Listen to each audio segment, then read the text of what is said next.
Barbados, get up. Good morning Barbados, good morning to you. Good morning, morning, morning, morning. Good morning to you.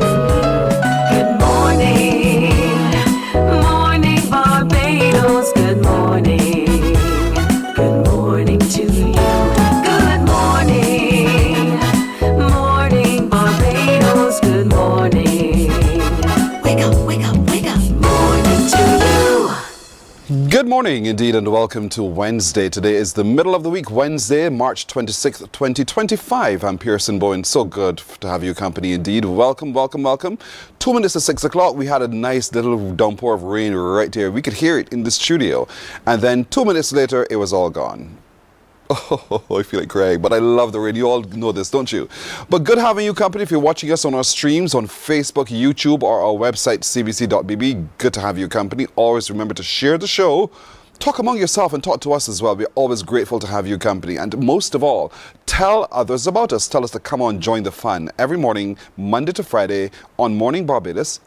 That's the way we do it. And so to all of you, we say thank you wherever you are for waking up to keep us company. Always good having you. And remember, if you have an idea or if you know of someone at whose story you think we need to share here on Morning Barbados because you just want to tell it to the world, just drop us an email. That email address is morninbarbados@cbc.bb. It's right there on your screen. morninbarbados@cbc.bb. We're grateful for your cooperation and we thank you for working in partnership with us so we can bring to you the best show there possibly is and share with you information and interesting people who we believe can make a difference to your understanding of life and all else indeed. But good having your company. Welcome to today. Remember also, coming up very shortly, we'll be talking a little bit about what's happening for the month of March in St. Thomas. I'll tell you more about that. But I want to get started this morning with our riddle of the day. The riddle of the day. Here we go. Your turn to give me a call on 228-5562 or 228-5563. Simple Simon made the pieman. Here's the riddle. What sits at the bottom of the ocean and shakes? What sits at the bottom of the ocean and shakes? Yeah, man, that's yours to solve. 228-5562 or 228-5563. I'm amazed at how many of you really enjoy this. I enjoy it too.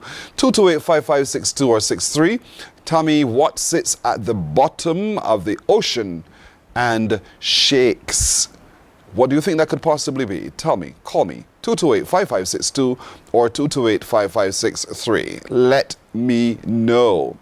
Just want to remind you too, here at CBC TV8, we're getting ready to bring you coverage of BSAC 2025. We are going non-stop wall-to-wall coverage of that on Thursday and Friday. That's tomorrow and again on Friday.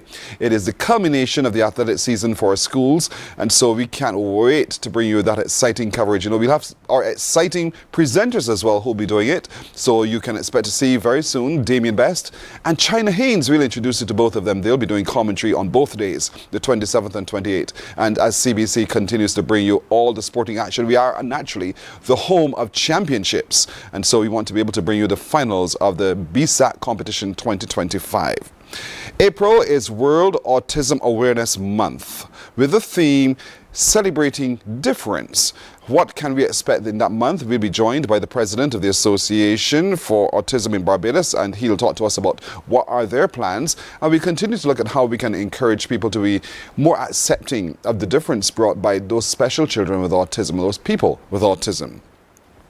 Dr. Ross will soon join us as he takes a look very seriously men at prostate cancer, the diagnosis of, and offer some treatment options. So it's very critical that you pay attention. And remember, anyone who's handling cancer, it is as a family affair. So we want you, men, and the family to tune in and don't miss that presentation from Dr. Rouse. As it's Wellness Wednesday as well, Steve Andrews, who is a certified trainer, he will join us. He'll share with us some of the plans, some of the certification courses he has for you to be a part of, and so we can't wait to talk to him about that. Also, in the 29th of March, we'll be in the heart of Barbados. That's for St. Thomas indeed, but they'll be presenting something called their marquee event, Roots and Roasts. We can't wait to hear about that. But we'll also meet one of those practitioners, those cultural practitioners who will be a part of that activity as well. The BCC is engaging on their Campus Expo. They have the details. They will join us this morning to share that with you. And St. Thomas Parish Church Harvest Market, we'll talk that up because a part of the Harvest Market is an opportunity for you to have diagnoses of your plant's issues. So that and a whole lot more is straight ahead. But right now, the question is, what sits at the bottom of the ocean and shakes? 228-5562 or 228-5563. I think it's a very, very easy question when you put your mind to it. Good morning to you. Hello. Hello, good morning. Hi, how are you doing? I'm fine, are you? I'm well, thank you for asking. And who's calling? Monica? Monica. Yes, Monica. Is Monica of St. Philip? No, I'm not calling you. Different St. Michael. I know it's one of the places, yes. St. Michael. Monica, do not upset me so early in the morning. I'm not going to upset you because you know it's a wreck. What? What is a wreck? What is a wreck? The question of the day. So what is the sits answer? At the bottom of the ocean is a wreck. Could be a shipwreck. That's your A answer? nervous wreck. What is your answer? A wreck. Your answer is not quite right. Yes. Monica Right is at the my bottom, you see. Monica. Is It is shaking? my question. You can't tell me I'm right or wrong. I am telling you that you are not quite right, You're Monica. not quite. I say But you're I not say quite no. right. Monica, you're not quite right. All right. I got you now. Good. Nervous I'm glad. I'm glad. Thank you, Monica. Here. Okay. Have a good day. 228-5562 or 228-5563. What sits at the bottom of the ocean and shakes?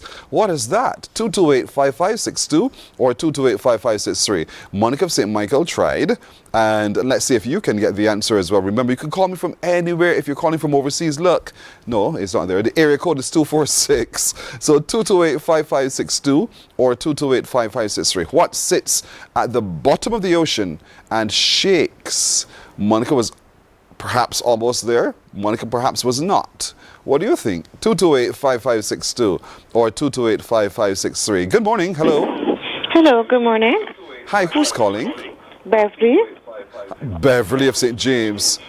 Yes, please. Right? How are you doing today, Bev? I'm pretty good. Oh, that's good to hear. As you know, I would often ask, breakfast yet? No, not yet. Again, you're waiting till later. Later, yes, please. By the time you're ready to eat breakfast, the day is almost done. Yes, I know. And you're so proud of this whole thing. No, it's because I do the 16-8 fast. The 16-8 fast. Yeah. So 16 hours of Fasting. fasting and 8 hours of eating? Eating, yes. So you'll eat for 8 hours? Not all the time, but whatever I eat is within that 8-hour period. Okay. And for you, what time does the 8 hours start? At what time? Well, you remember I said to you, if I have to go, I will eat it about 10 or so. But if I'm going to be at home, I will start to eat at 12. At 12? 11 or 12, yeah. So your 8 hours start at 4 a.m.? No, I will start to eat at 11 or 12. You said to me you do the 16-8 thing. So therefore, if you start to eat at 8, your eating begins at 12, and you eat until 8 o'clock. Yeah. After 8 o'clock, you're not eating. No. What? I'm confused. No, it's simple. If you eat your first meal at 12 midday, and only eat between 12 midday and 8 p.m. that night, that would be 8 hours. But that's what I said. And then from 8 p.m. until 12 the next day is 16 hours. But that's what I just said to you, Monica. And were you confused then? You see, I get the blame. I get all the blame. I accept the blame, Monica. It's my fault completely. Not I am the Monica, one. This is Beverly. Sorry, Beverly. Sorry. You see how you got me confused now? So listen, Bev, what's the answer, man? What's the answer? I am not certain if I have the answer, but I'm thinking it's an earthquake. It's an earthquake. What sits at the bottom of the ocean and shakes is an earthquake. And your rationale for that is? Because earthquake has movement. So it sits at the bottom of the ocean, quite stable, but when it is ready to erupt, it shakes, and the lava comes up. That's good. That's good logic. Very good logic, Bev. But you're wrong. You got that right now. It is wrong. But you can't fault me for trying. I wouldn't fault you for trying, but thanks, yeah? All right, you have a All right, good day. Beverly. You too. Thank you very much. Keep trying, folks. Keep trying. You remember, when you come through, I'll interrupt and talk to you as well. But that's the question of the day. Sort that out and get back to me. I'm looking for a right answer today, or perhaps not. Now, as I get started this morning, remember I told you that BSAC is on, baby. You better believe it. The finals are tomorrow and again on Friday. CBC TV 8 will be there for every trod, every jump, everything. And so we bring it to you live with the best in the industry. The best man indeed, Damien Best of the CBC, and he's got alongside him China Haynes, who's joining him this year to bring you exciting commentary and coverage. Good morning, both of you young people. Good morning to you, Pearson. Good morning, everybody. I'm not sure if I'm hearing Damien or not. So, Damien, are you muted? Check yourself. No, as far as I'm hearing, but I can't read lips. So, if you're talking to me, I need to be hearing. All right. So let's see if we get that sorted out. But China, good to see you. Welcome to where we are. Morning. Welcome to the CBC. Welcome to BSAT. Now, Damien, let's see if we hear you now. Yeah, definitely loud and clear. Good morning to you. Good morning to everybody. There we are. Best man. Good. Listen, tomorrow the action starts, best man. But before we get to that, could you introduce us to who's going to be working alongside you tomorrow and Friday? Yeah, definitely. Of course, you know me, Pierce. With emerging talent, I've done that before with Football World Cup, and this year, I was seeking a young person who could, sit down next to me and have the experience of 2 days of action-packed, rivalry. And, I asked around, and China Haynes, I came into the conversation. I contacted China, and China, from the first phone call, was totally excited. Just, as a former athlete as well, was over the moon. So I could hear the energy through the telephone. And, I just said, well, let's give it a run. And here she is today. And her debut will be obviously on Thursday and Friday. And definitely the action does start actually today with the preliminaries of the 400s, but you're going to see and hear China from Thursday on CBC TV.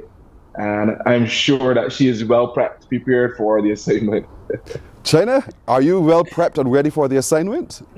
Absolutely. One thing about me, and everybody knows it, I love track and field. I eat, sleep, drink track and field. So this is an amazing opportunity to come about for me, especially, like they said, as a former national junior athlete. So when I think back to my time as a national junior athlete, I know this is a really important time for the athletes, for the coaches, and for the schools. So really, really excited to bring this coverage to Barbados. Why do you think it's so important that this is a very important time for those athletes as a national athlete? It's a critical stage in their lives. They're still students. They're still expected to go to school. They're still expected to juggle daily life. This right now is a culmination for these students. They've been training all year since last year. They've been balancing school, they've been balancing work, and I think it's really, really critical for them to showcase what they've been training for and do the best for their school. What school were you a part of? So I went to 2 schools. I was a student athlete of the St. Michael's School, the Cougars. We didn't have a name back then, but yes, and Queen's College as well. Back then, St. Michael's didn't have a 6th form, so most of the athletes from St. Michael's went on to Queen's College, and they called us imports. So lots of fun stuff happens with track and field. So this is a really exciting time. So Damien, here we are now down to the last 2 days of BSAC, and there's such a rivalry, but one school has been topping both divisions, the boys and the girls, the Christchurch Foundation School.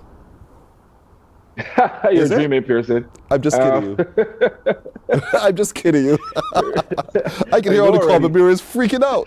What? You're making sport. And that was done deliberately, by the way. So let's talk a little bit about the competition you see this year and particularly the school rivalry. Yeah, definitely, Pearson. As you know, Commonwealth School are the double crown champions, and they have brought a solid contingent again for 2025. And you look through the list the girls section, they basically are gonna have it wrapped up probably after day one, heading into day two. That boys section though is going to be very, very competitive. Again, Combermere has the numbers, but there is a lot of rivalry from Christchurch Foundation, as you mentioned before. You're going to see some action as well. A couple of students from Arlene School are going to come through. St. Michael are going to be there. So the boys section is going to be very, very interesting. Now, as you know, a lot of the competition has occurred already. We had the Field Events Championships at Queen's College for the first time. And coming out of that, we had an update in terms of the point standings and where they are. And so far, in terms of the points for the Field Events Championships, the Arlene School actually tops the table with 60 points at the moment in the girls. And in the boys, Queen's College is actually top of the table after the Field Events Championships. And, you know, there's a couple of events in there that were finals that the points were brought forward for the BSAC Championships, the final 2 days.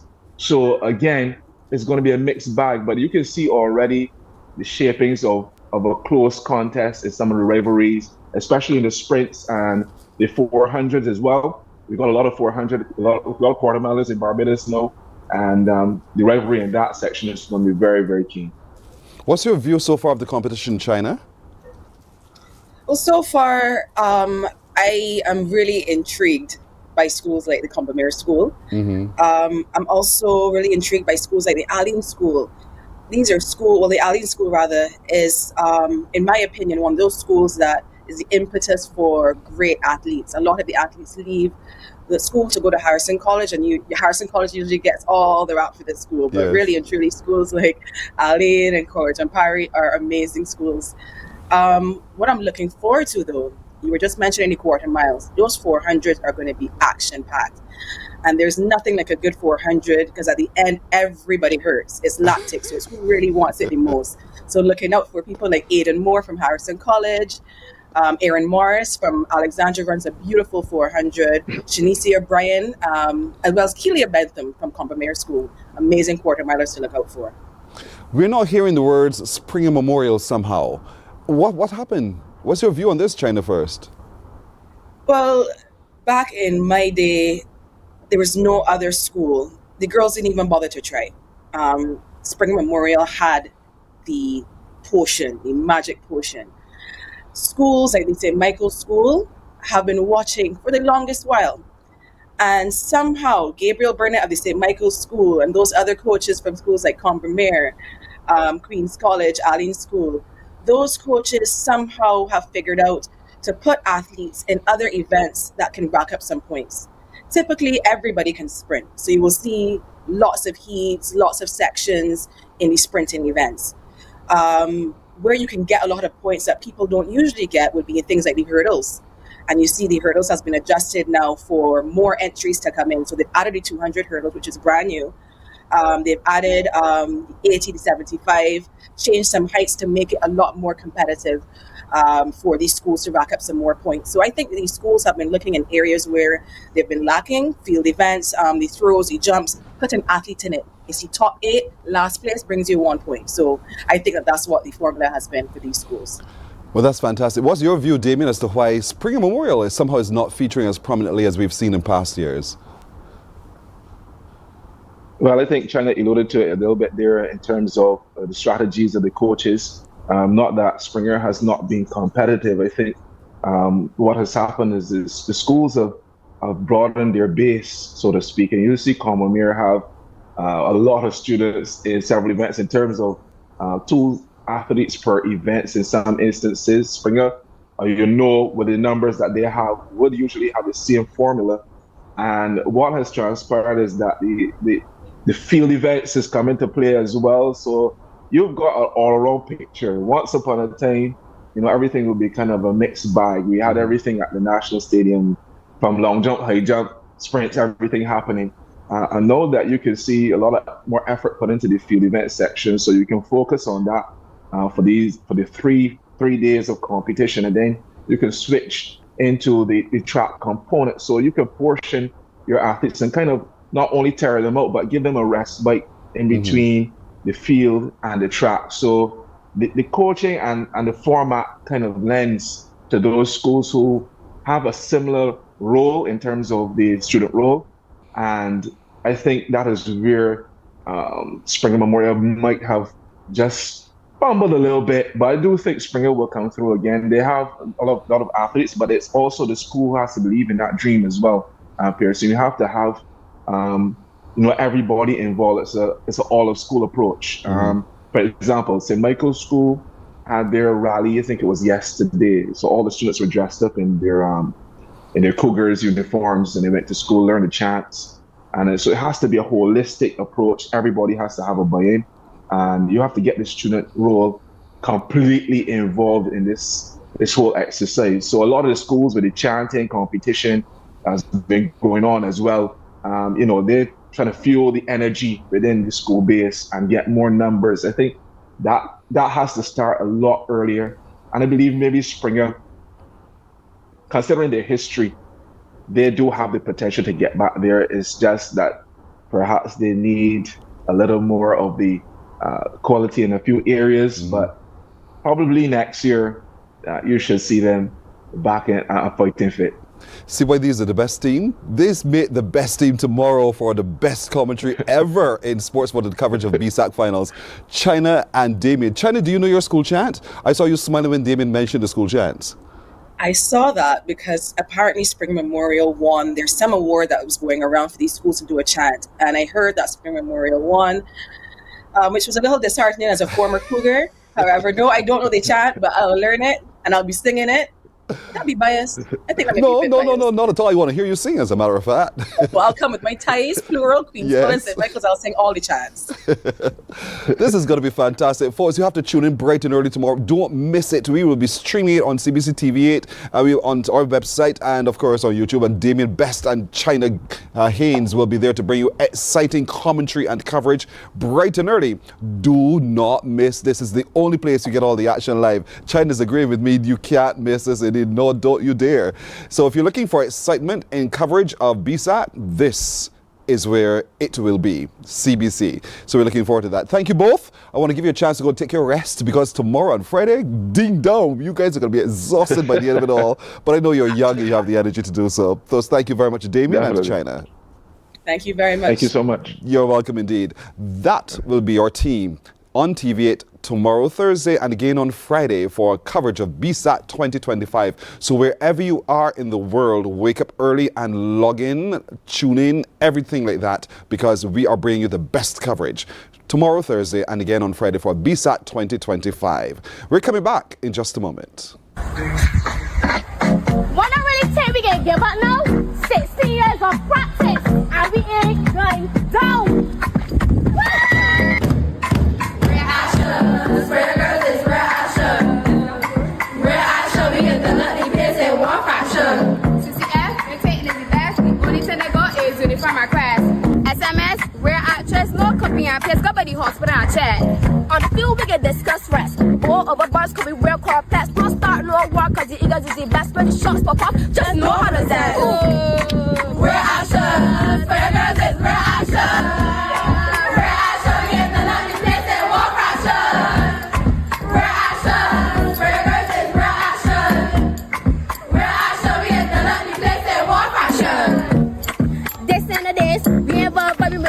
Smith on the track is where we take a hit, so run it back, cause you know you gonna miss. Oh, Dalton, they ain't really looking for damnation.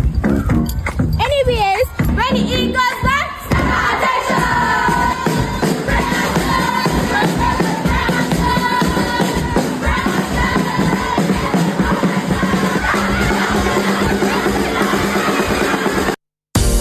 The race is on. Who will reign supreme in the Desani Powerade Barbados Secondary Schools Athletics Championships? Stay tuned to find out. Live coverage of the action will be brought to you on 98.1 The One and CBC TV8 from March 26th to 28th from 9:30 a.m. BSAT, sponsored by HiPat Limited, Digicel, CG United, the Barbados Bottling Company, Sol Extend, Great Health Works, the National Wellbeing and HIV Commission, Get Healthy Incorporated, and the Student Revolving Loan Fund. Morning. morning. Good morning. Good morning to you.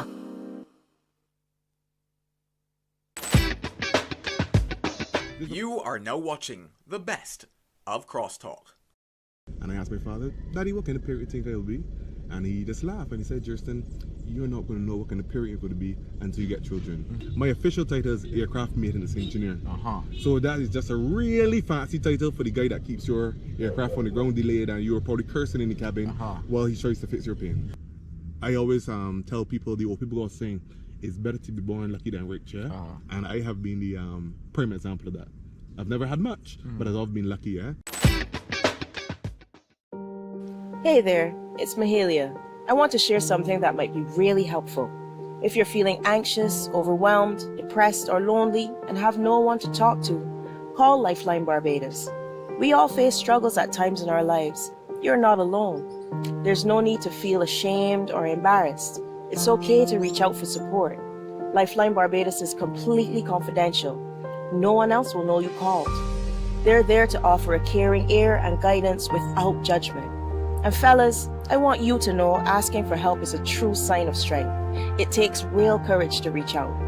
You can also call Lifeline Barbados if you're worried about loved ones who are struggling and you need advice on how to support them. There's a saying, a problem shared is a problem halved, but not everyone has someone they can confide in. That's why Lifeline Barbados exists, to be there for you or someone you care about during tough times. Save this number. Lifeline Barbados is just a call away. Remember, you can reach out whenever you need to talk. Jesus Christ loves you, and greater love hath no man. Because of his love, he opens the way. He opens eyes, ears, and minds.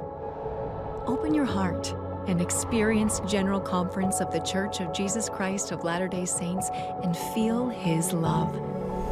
Greater love.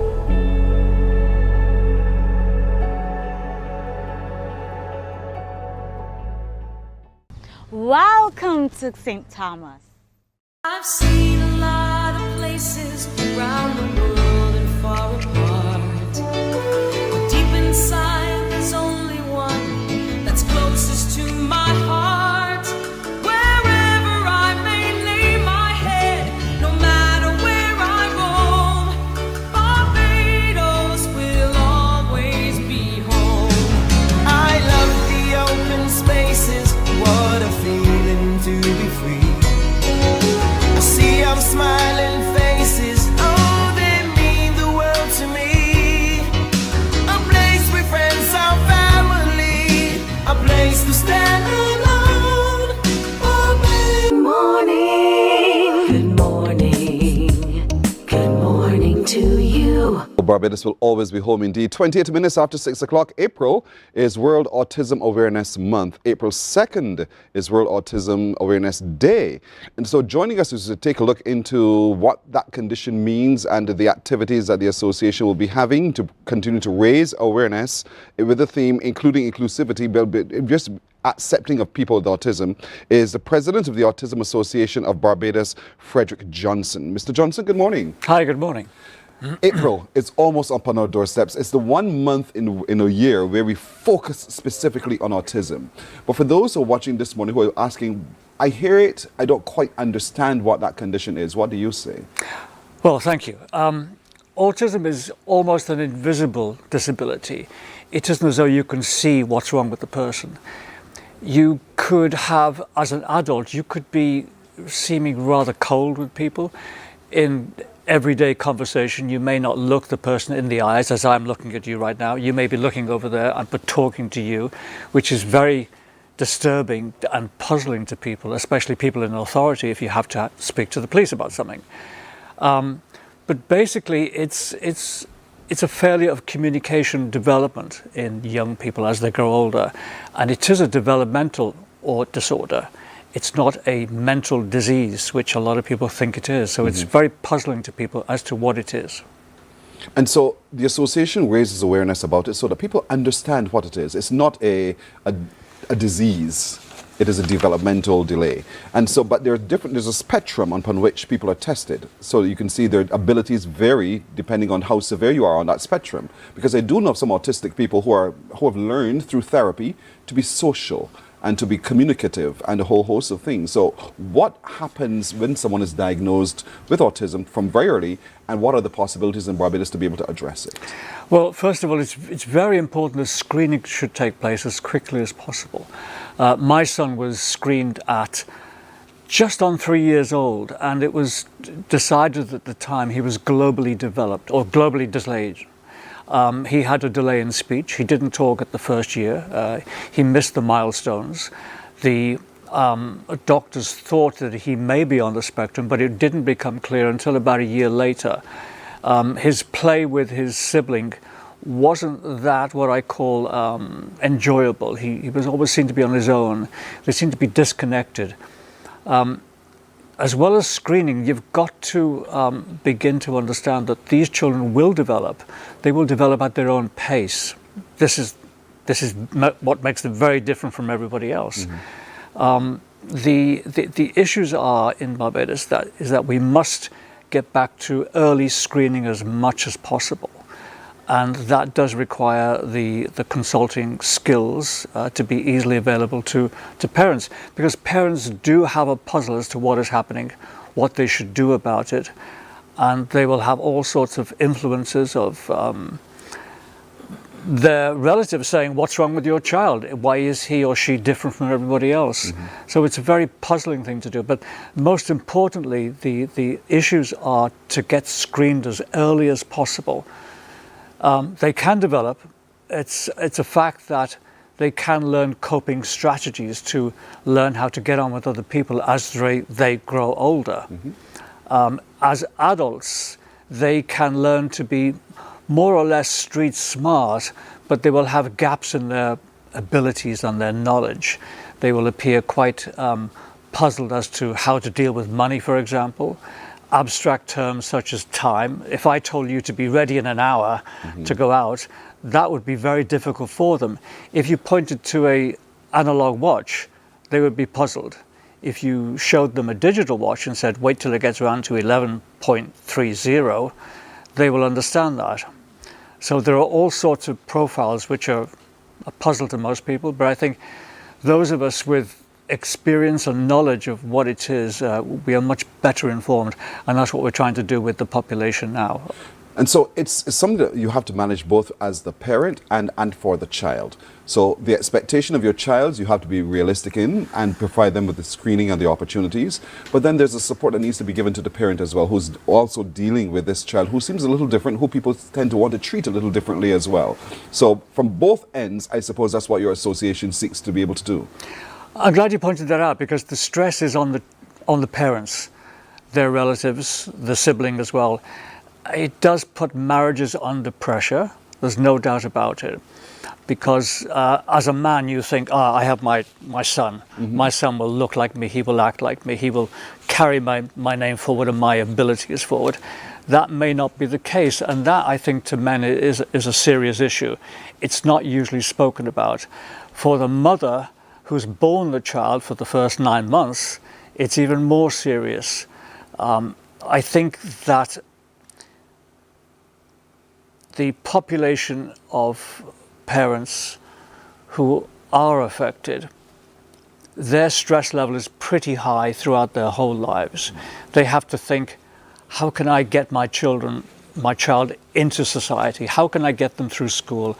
How can I get them with some kind of a vocation whereby they will be able to have a job, have that satisfaction, have money when I'm gone? Mm-hmm. And all of these things we're trying to feel our way towards, to be able to say to our members and the general population as well, is that we are here to help you. We understand what it's like to be a parent, and we can see what the stresses and strains on families are like. We are going to be holding workshops at our new headquarters later in the year, mm-hmm. which focus on coping strategies for parents as well as children as well as siblings. That's so very important indeed. What are the numbers saying from where you sit in the association about the number of people who are on island who have been diagnosed as autistic? Well, we tend to stick with figures of possibly about 1 in 40 or 1 in 50 children who are born today and next week and the week after. It is a continuous feature, who will have a developmental delay of some sort. Some of those will be on the autistic spectrum. That's the point. The other issues are that the parents will be aware of this, and the other figures we've been looking at in the States, for example, there was a study published last year which seemed to suggest that 1 in 35 children in the States are on the spectrum somewhere. We have a membership of about 150 families right now on our chat group, and we've grown from about 25 to 30 about 3 or 4 years ago. So thanks to social media, we are able to get in touch with people, and they can get in touch with us. That's fantastic. But what I've found about autistic children, they're so focused that their genius comes out as well in the things that they love to do, because they're so almost into themselves that they can focus on drawing this plant, for instance, and do it with such detail that it amazes people as well. So I just want people to understand it's one of those conditions that could astound you with what the child can do, and not to see limitations for what the child could do. And so to provide them the opportunity to be able to develop as they go and hone in on the things that they're really, really good at, I think will bring greater joy to the child. So what in the month of April is the association doing to continue the conversation around autism and to bring further awareness of how we as a society could be more inclusive of people with autism? Well, we have an autism parent workshop, which is designed to help parents understand the disability and to be able to understand how to overcome the drawbacks of it, and to find out and feel your way around those talents that the child may have. And it's very important to not dismiss children at that age to be absolutely talentless. They do have specialities. My son, for example, can play around with computers for hours and hours on end until I'm worried about what's he doing. But when I go and look over his shoulder, he seems to be quite happy, and he's doing things. He's very good at cutting and pasting, which he seems to have sorted out himself years ago. He will do research in a light kind of way of subjects he's interested in. He's crazy about cars, for example. He will tell you lots of things about cars. They're brilliant. They're brilliant. I see on the screen here, your autism awareness workshop for secondary school teachers is on the 23rd of March is now gone, but on the 30th you're having that second session as well, and it's at the Disabilities Unit, I believe it is, right? Yes. Right. And that's open for teachers, because often I think the information needs to also be very well cemented in the schools, because sometimes the child who might be mildly autistic is misunderstood and treated differently and not given the same opportunity or attention that the child who is not on the spectrum would have received from the teachers. So I'm glad you're having a workshop to broaden awareness for teachers about what is known as the condition autism and how they can treat to it. On the 2nd of April, you want us all to wear blue in support of all of this? Absolutely. Blue in all iterations, whether it's the hair, the spectacles, the shirt, the pants, Don't stop. Everything. Don't stop. Don't stop. Just be completely blue. Wear blue on April the 2nd, and by God's will, we'll all be here to do so too. We'll show our support to you. Where's your blue right now? In preparation. Of course, I shall get blue. This is dark blue. That's fantastic. And so that's what we want to be able to do with a series of workshops as well. But you're also having the annual Autism Awareness Walk and Cool Down on the 26th of April, 28th. Heroes Day. It's Heroes Day. Yeah. Yes. So how can people be a part of that? Well, turn up for a start. Turn up at 7 o'clock, and we'll be kicking up at 7:30. Where? We are leaving the National Disability Unit on Cullimer Rock. We'll be walking in a large circle, a four-sided circle, following the roads, Cullimer Rock, Culloden Road, Beccles Road, I think, and straight down to Bay Street, then turn right at the lights along to the next set of lights at the Catholic Church, right again to the roundabout, and then right again up to the National Disability Unit for the finish. And we're also having Spinny to give us a healthy workout at the end of it, if you have any energy left at the end of it. Fair enough. Well, we have a long time to be able to talk this up a lot more, so I'm glad you're here with us this morning to be able to introduce us to what's coming up in April. We will continue with you to raise awareness on autism so that people can know not just what's the activities on the slate of the calendar of events, but about the condition as well. So thank you so much, Frederick Johnson, President of the Autism Association of Barbados, and good luck with all of this. Thank you very much. You're very welcome. We're taking a break on Morning Barbados. We're coming back in just a moment.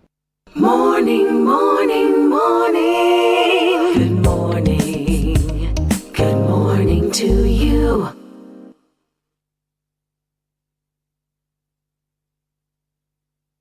Welcome to St. Thomas. I've seen a lot of places around the world and far apart. But deep inside, there's only one that's closest to my heart. Wherever I may lay my head, no matter where I roam, Barbados will always be home. I love the open spaces, what a feeling to be free. I see I'm smiling faces, oh, they mean the world to me. A place where friends are family, a place to stand alone. Barbados will always be home. Barbados, yeah. Barbados, Barbados will always be home. The Prime Minister's Office welcomes you to the St. Thomas Ideas Forum, Wednesday, March 26 at 6:30 p.m. at the Rock Hall, Freedom Park. This is your chance to come together and share your ideas for the future of St. Thomas and Barbados. Submit your ideas to ideasforum@barbados.gov.bb or find us on WhatsApp at 256-4646. Come out and let's gather and share our ideas for a better St. Thomas and Barbados.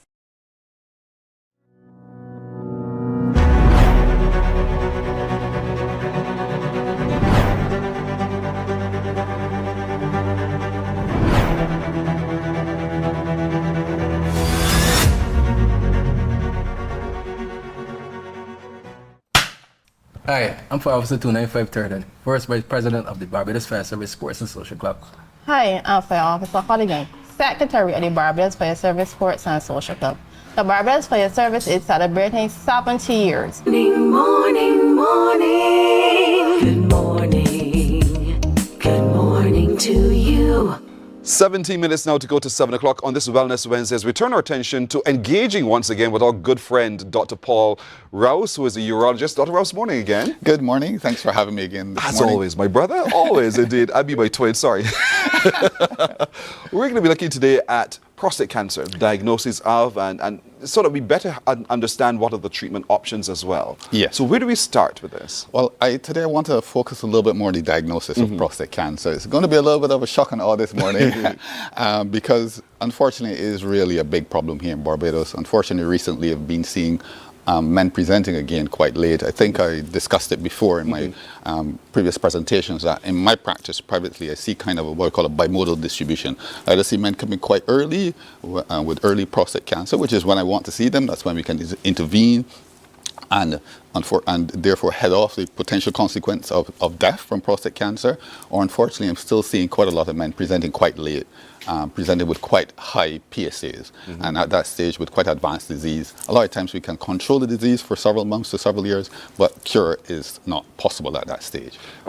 I know you brought a slideshow, so I want to show the folks the slideshow, and you will talk us through this as we go as well. So production crew, if you're ready, we can start because we don't have a lot of time. So I want people to really grasp what's happening. So let's take a look at what What's here? So this first one is really just to show you what the prostate is. Again, the prostate is the organ that sits just below the bladder around the initial part of your water passage. And the prostate is why we're all here. It produces semen, allows us to have children. Right. Yes.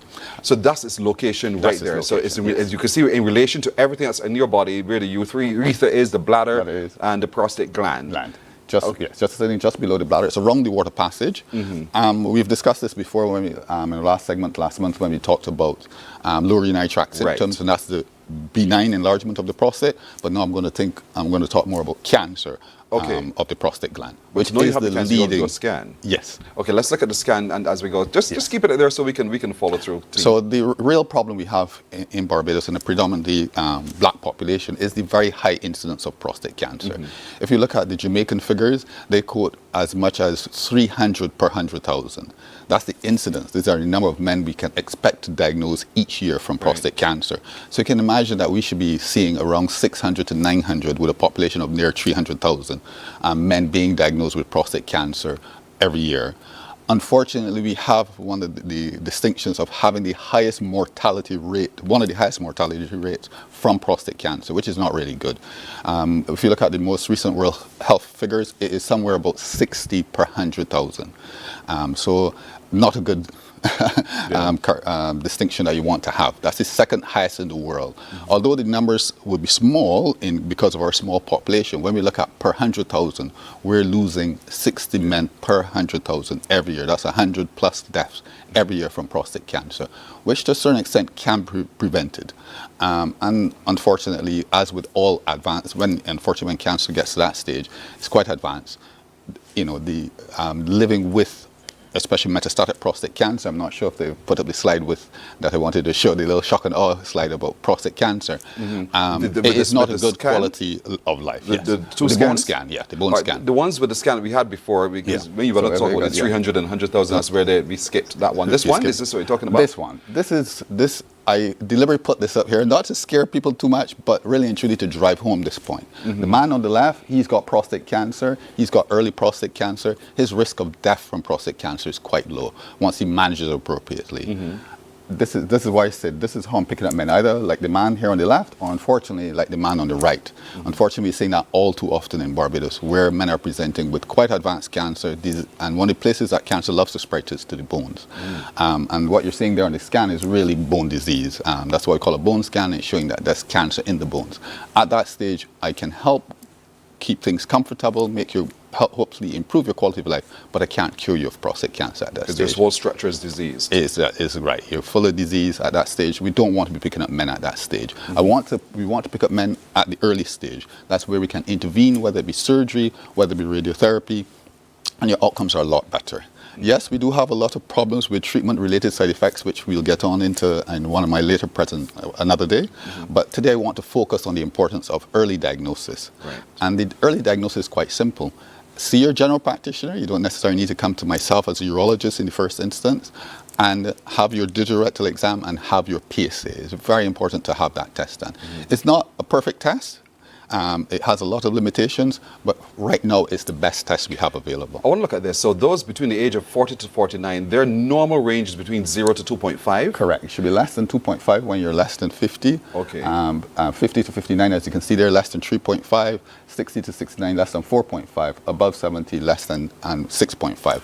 I know most men will see that they're usually the most commonly reported figure here in Barbados is less than 4. Most labs report that. But we're going to hopefully, we're working on getting age-related PSAs come into the fold. And the vast majority of the time when you go to your general practitioner, your PSA is nice and low, we don't have to worry, okay? And that will be the case in most cases. When the PSA is slightly elevated, then that's where you need to come over to see myself or one of my other urology colleagues and have that discussion about the importance of looking for prostate cancer, diagnosing it early and treating it early.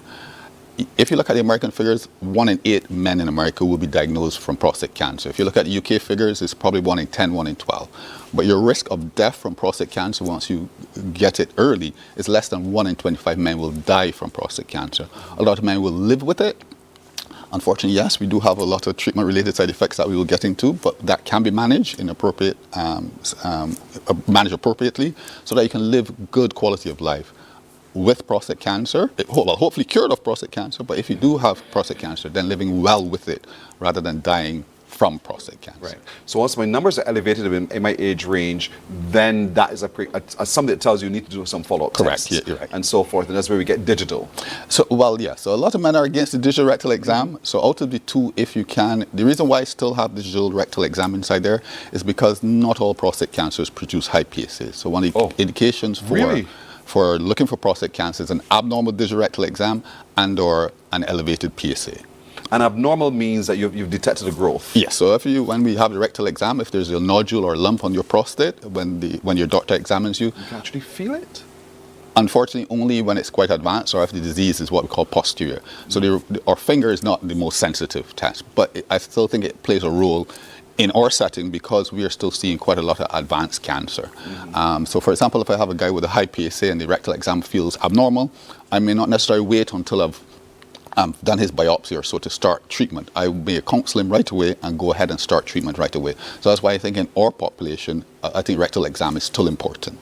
In more advanced, well not advanced, in populations like America where you're heavily screened, maybe yes, the digital rectal exam certainly doesn't play as a bigger role, but I think in our population it still does. I'm hoping we get to the point where yes, digital rectal exam will not be important because we're picking up men quite early when at that stage they're highly unlikely to have palpable disease. But there's some things that happen and we ignore them. We cast it off. We assume, oh, well, it's just an injury like blood in the urine. That, unfortunately, is quite an advanced stage of prostate cancer. And a lot of times, actually, when you have blood in your urine, it's really not coming from your prostate. The most common thing, if it's coming from your prostate, is usually benign enlargement that comes with age. So that's another point I want to drive home. Like all cancers, prostate cancer in the initial stage is totally asymptomatic. A lot of times when men go to their doctors because of problems passing urine, frequency, urgency, getting up at night, slow flow, not able to hold the urine, that is actually the age-related enlargement, or BPH, that most of us men will get throughout our lifetime. But at the same time, you may have prostate cancer. So that's why so those men presenting with lower urinary tract symptoms, we would screen them. You have a chat with your general practitioner. They will discuss this with you about the importance of screening for prostate cancer at the same time. The reason being is because both BPH and cancer are both age-related conditions and they can exist at the same time within the prostate gland. So it's a good time to screen for prostate cancer. Actually, it should be just part of your routine general physical exam because we want to pick you up early. When we pick you up early, there's lots we can do. Surgery, radiotherapy, there are different treatment options available. So here you were just talking about this. When it happens, you can have the frequency, nocturnal urgency, urge, incontinence, that word. Yes, yeah. So these are all the symptoms of what we call lower urinary tract symptoms. These are more common with, as I see there on the top right, benign prostatic hyperplasia. This is the age-related enlargement that most of us will get as we get older. And I want to drive that point home because a lot of men will then go off and take the herbal remedies and it will make your BPH better or your chronic prostatitis better. That's one of the other common conditions of the prostate. But at the same time, you can have prostate cancer. And it's so important to have that screen to make sure that's not going on. I love herbal remedies. I do encourage men to have them, but you got to make sure you don't have any prostate cancer. What are we looking at here? So this is one of our, this is one of the next steps. So when we have a man with an elevated PSA, one of the things available nowadays is what we call multiparametric MRI. And this helps me then, for example, the graph on the left in the center is a normal but an enlarged prostate, whereas the graph on the picture on the right is showing another patient with prostate cancer, and that lesion there that looks black or gray, that's the focus of cancer within the gland. And this is how multiparametric MRI now, which is readily available here in Barbados, can help us. And if we can run that last one quickly before we go, I wanted to show the men, if that video would run, how quickly a biopsy happens. So the only way to diagnose prostate cancer really is you then need to go on to so high PSA abnormal rectal exam or an abnormality on the MRI would suggest that you're at risk for prostate cancer. It doesn't mean 100% that you have it, and so the only real way to diagnose prostate cancer is to do a biopsy. And that's the last slide is really about that. Unfortunately, that video is not playing, they're telling me here. But biopsy to confirm? To confirm the diagnosis of prostate cancer, and then you have a good chat with your friendly urologist about the appropriate treatment. With our friendly urologist. We have it about the processes thereafter. Dr. Paul Ross, as always, thank you. Thank you very much. Information is so important indeed. And gentlemen, this is important. Family This is important because you know the men in your family. You know what happens and what's been happening with them. You see their differences as well. And so if you are a little concerned, urge him to go have it tested and let's see what his prognosis is. It might very well be quite good, the outcome. That is because he would have caught it just in time for he to live a normal, long life with prostate cancer. And the digital is one way to be able to confirm a whole host of things as well, along with the PSA testing. Dr. Rose, thanks. Catch you again soon, my brother. Yes, thank you very much. You're welcome. Morning Barbados comes back in just a moment. Morning, morning, morning. Good morning. Good morning to you.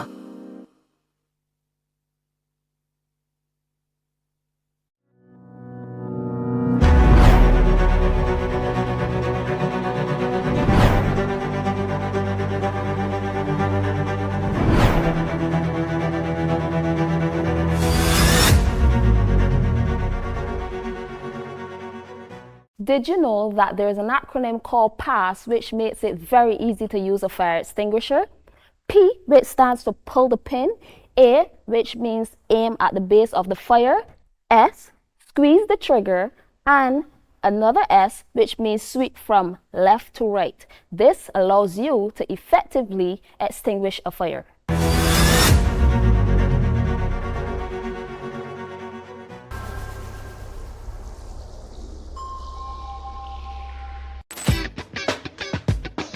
You are now watching the best of Crosstalk. And I asked my father, Daddy, what kind of period you think I'll be?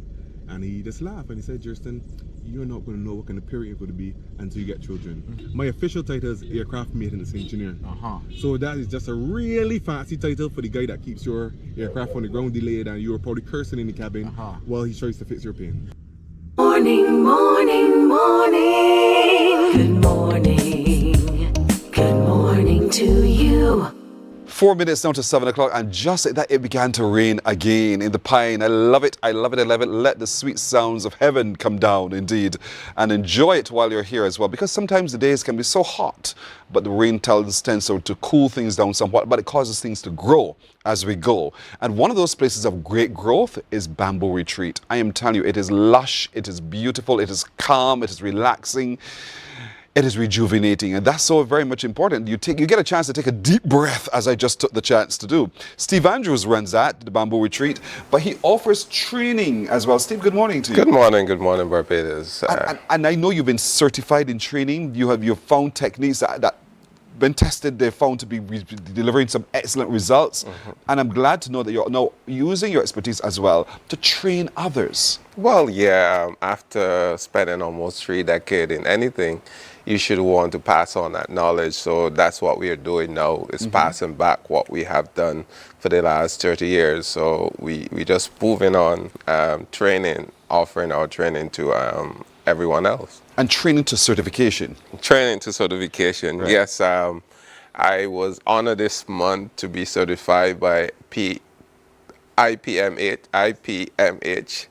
which is an international accredited body out of UK. This whole story started where, because I was working with the Africa Wellness Initiative, and I'm in charge of the training component of the initiative across the continent. And we are now going to launch that. And part of the development was, how do we tie yourself into a body that is credited, that we can offer international accreditation for the African, the students across Africa. So we were looking around, they were having different meetings across with different stakeholders across the globe. And everybody suggests that we should apply for this body, to help to do the training or to develop this training component. So we apply, and I was shocked when they reply. We apply for two courses, which is back to basics in massage therapy and a trainer. And then they replied to us and said, we think that you're awesome, you're great, we see what you're doing, we think you're brilliant, and they offer me an executive training position. Wow. Which is executive. As an executive trainer, I can train up to 30 courses and certify. So I'm not just a trainer, I can certify at the same time while I'm doing my training and offer that certificate. And it becomes better. I thought that was it. I thought I only get a plaque and I only get a certificate. But no, we have a dashboard that every student that we have can go on top of that dashboard. That anybody, anywhere in the world can just type in and they will pop up in front of them. We have all our courses will be online. So anyone, anywhere will be able to just type in Steve Andrews, an associate, and it will just pop up in front of them. So it's a really interesting concept that we have that we'll be able to work with. It's still setting in because this is like 2 weeks now this is happening. So we still have to look at it and plan for it and how we can make not just Africa but the Caribbean. Because I look at it and I said, wow, we can do so much more. Like people like me, like when I started I was locally trained and there were local trained, international trained persons, and it was a lot of challenge. That's why I was driven so much to prove anyone I can be the best at anything that I do. So now we can also look at the persons that are trained locally or the person that carries CVQ. Right. Now we can assess them and add that international certificate on there. So now they become international accreditation. So like the Polytechnic student that now have the basic certificate, I can now assess them. If I need to add training to them, to add the training and then qualify them as an international level. So this can be huge for the region, not just for what it was done for, but also for the region as well. You're quite right. I mean, it's huge for you, Steve. You know, Steve Andrews and Associates, we just type that in and all the courses can pop up there, right?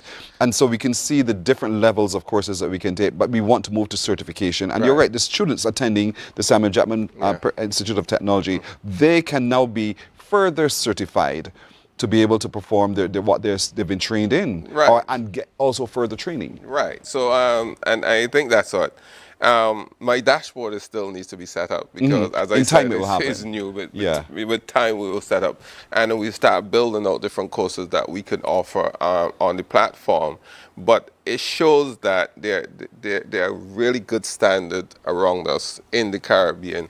It's just that we have to find ourselves and find our way how we can build these things out. And we are still building up. And I mean, I think I have an idea. I'm very good at what I do, but it's very humbling when you have an external group. This is a group out of UK, and not just external. They are recognized by the industry because was the expert in the industry point us into that direction, and they are recognized in the industry, and they say, hey, we not just think that you're just good at what you do. We're not giving you a standard, but also we're giving an executive training component. And I think that we have to be more grateful in these things. And how do we make it work for not just Steve Andrews, but also for the student like me that did not have the opportunity, did not have the money to go overseas and do the studying, but we can help them to now export their service beyond Barbados itself. And we're showing you the website that you mentioned, the people who certified you, and to show how they do it. And so they're encouraging, if you want to, you can come to their website as well and find an accredited training provider, and you will see the name Steve Andrews. Oh, look, it's right there. Come down, put it in the middle of the screen. Come down just a little bit. Not that way, the other way. Come down. Okay. Master of Art of Massage Therapy, Steve Andrews, a 29-year veteran of the Caribbean spa industry. And so you now certify. SteveAndrewsAssociates.com is the website that we're looking at right there. I mean, the courses will soon be populated, so you can see in what areas you can be certified. But this confirms that Steve can certify you. This confirms that in determining your certification, he can offer you other courses to boost you, to get you ready for further certification as well, because he has the expertise and it is recognized globally, internationally as a standard, a gold standard. And Steve Andrews does that for you. And while we're scrolling at the bottom of your screen, all the information on Bamboo Retreat, just know this is the man behind Bamboo Retreat. And so you know what you get when you visit Bamboo Retreat. When you take a service from Bamboo Retreat, you're getting the best. But it shows that the services we have shown not just we are good at what we do, but also we can transfer that knowledge from just doing a service, but also instill that knowledge in other person as well. So absolutely the best. That's what we'll just simply say. Steve Andrews, the best, is the man behind the Bamboo Retreat. The information is on your screen. Remember, you can reach out to him, reach out to them as well, and book a spot, book a service as soon as possible. And if you need further certification, steveandrewsassociate.com. Soon those courses will be popping up on your screen when you log in, and you will see for yourself how you can get further training and certification as well. Steve, congratulations. Mornin Barbados says well done. Barbados says well done. Pleasure. And we wish you the best for the future as well. Thank you. Thank you. You're welcome. You're welcome Right. indeed. We're taking a break. We're coming back in just a moment.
Morning, morning, morning. Good morning. Good morning to you. You are now watching the best of Crosstalk. And I asked my father, Daddy, what kind of parent do you think I'll be? And he just laughed and he said, Justin, you're not going to know what kind of parent you're going to be until you get children. My official title is aircraft maintenance engineer. So that is just a really fancy title for the guy that keeps your aircraft on the ground delayed and you're probably cursing in the cabin while he tries to fix your plane. I always tell people, the old people are saying, it's better to be born lucky than rich, yeah? And I have been the prime example of that. I've never had much, but I've always been lucky, yeah? Hey there, it's Mahalia. I want to share something that might be really helpful. If you're feeling anxious, overwhelmed, depressed, or lonely, and have no one to talk to, call Lifeline Barbados. We all face struggles at times in our lives. You're not alone. There's no need to feel ashamed or embarrassed. It's okay to reach out for support. Lifeline Barbados is completely confidential. No one else will. Morning, morning, morning. Good morning. Good morning to you. We're 8 minutes now after 7 o'clock. I understand there's someone who is bold to try to answer me this question, this riddle. What sits at the bottom of the ocean and shakes? Come on through if you're right there. Let me hear from you and let me tell you you're wrong. Good morning. Hello, good morning. Hi, who's this? Joan. Hi, Joan. Joan, where are you watching from? The Pine. Joan of the Pine. Are you near to where I am at the moment? No, I'm more down to Wilkie School. Or more on the side of Wilkie Cumberbatch Primary. And so did you get that nice shower a few moments ago? Yes, I did. I'm still getting it. You still getting it? Yeah. It's a slight drizzle though, right? Yes, please. All right, Miss Joni, let me hear you. What's the answer? A nervous wreck. Joe, don't come. Let me be serious now. What's the answer? The answer is a nervous wreck. I ask again, Joan. And you know, I always ask, what's the working? Talk to me about how you arrived at such a crazy answer called a nervous wreck. Well, I think I heard this riddle before.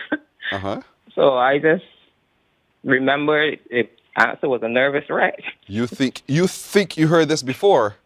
Yes, I did. And you somehow remembered everything that you remembered from before? I think so, yeah. Can't be sure, but I think it's a nervous wreck. What's the first verse in the Bible? You didn't hear that before? Pardon? What's the first verse of the Bible? What was the first verse of the Bible? Yeah, which is Genesis chapter 1, verse 1. You didn't hear that before? In the beginning? And that's the first verse. All right, Joan, you're right, though. A nervous wreck. Well done, Joan. Thank you, okay? She's good fun. She's good fun. Listen, I am so happy this morning to meet a man who we met online before. And it's only when he sat down, we started talking. He's like, yeah, that is true. He was in the UK at the time, and we wanted to show, when we did Bajans of Far, some of those Bajans were doing wonderful, wonderful things. And we were doing this thing online, face-to-face, screen-to-screen, so to speak. And he was talking about motions of clay. I got the name right now? That's correct. He is right here. Good morning to you. This is a man from the UK, Barbadian, who lived in the UK. You're back in Barbados now. Yeah.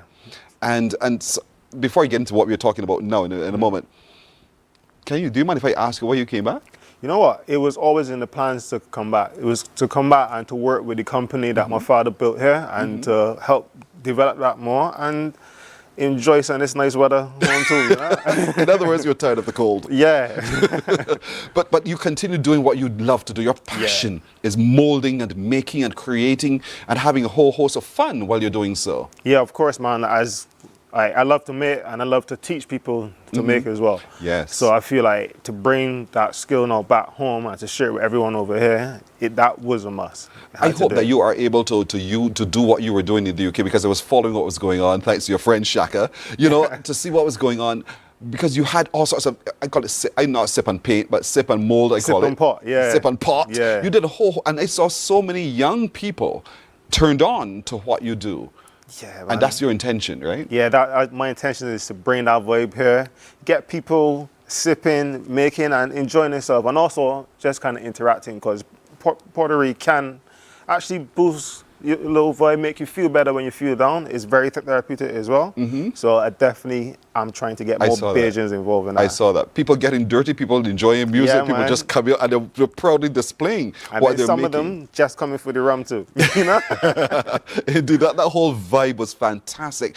And you are the man behind all of that, and that's fantastic. So coming up on the 29th, you're going to be in the heart of Barbados as part of what St. Thomas is doing. Are you from St. Thomas? Yes, so I was raised in St. Thomas, and I went primary school in St. Thomas as well.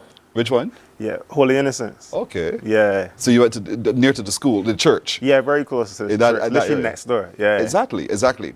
So on that day, what will you be doing? So on that day, it will be me and Hamilton's Pottery as a whole. So I'm a representative of Hamilton's Pottery now. I haven't fully took it over. Yeah, I'm working with my family, and we're going to be selling our ceramics. We got some beautiful pieces here to display, and we're also going to be doing some demonstrations on site. Okay. So you could see part of the process and how we throw on the pottery wheel.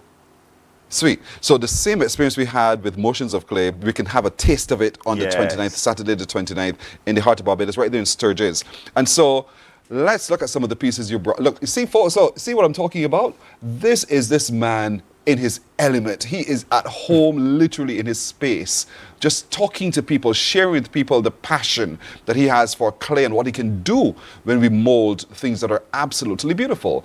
And he's been creative enough to be able to add to that a little bit of sipping, music, engagement, and all the like. And so if the UK can be so readily accepting of what he does, we can be equally so in Barbados as well. And so on the 29th, then, you're going to be showing us how to make some of these pieces, right? Yeah, and just an introductory course, so to speak. Yeah, I wouldn't say it's an introductory course. It's just for people to really see what we do and to get them kind of engaging. Because as soon as they see us making, they see the water, the wheel spinning, is exciting. Yeah. It sparks a conversation. And right now, we're located in Sturgis. We source locally clay and we process it on site. Right. So what we started doing now, we're doing tours.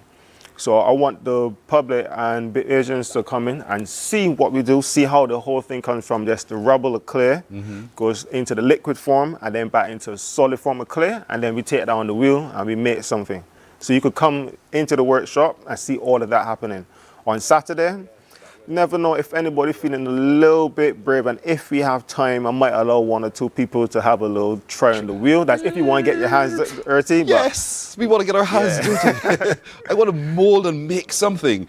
And so some of these pieces we're watching on the screen, we're showing you the flying fish, which we know so well, and this looks so real.